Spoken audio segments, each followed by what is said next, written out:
While most gardeners consider color and height when choosing plants, texture is an often overlooked tool for adding visual interest.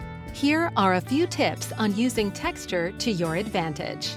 Plants can be fine, coarse, or medium textured. Fine textured plants have small foliage and flowers with a wispy, airy look. Some examples are Coreopsis, Astilbe, Yarrow, Liriope, and many ferns and ornamental grasses. Fine textured plants often sway in the breeze, creating an interesting play of light and shadow. Planted in the distance, they'll make a garden look larger.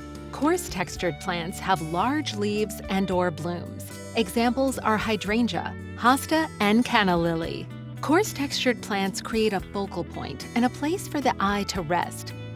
Overusing them can cause the garden to look busy. Most plants are medium textured, somewhere in between.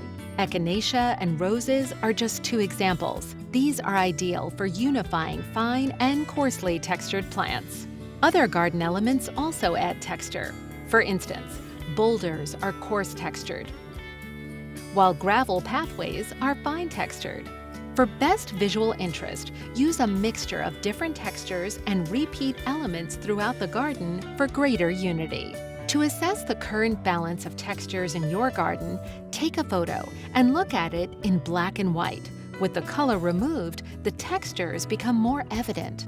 Garden design involves thinking in many dimensions, and there are no wrong or right answers. Playing with texture adds one more useful element to your gardening toolkit. Have fun experimenting. For more ways to make gardening easy, please subscribe to our YouTube channel.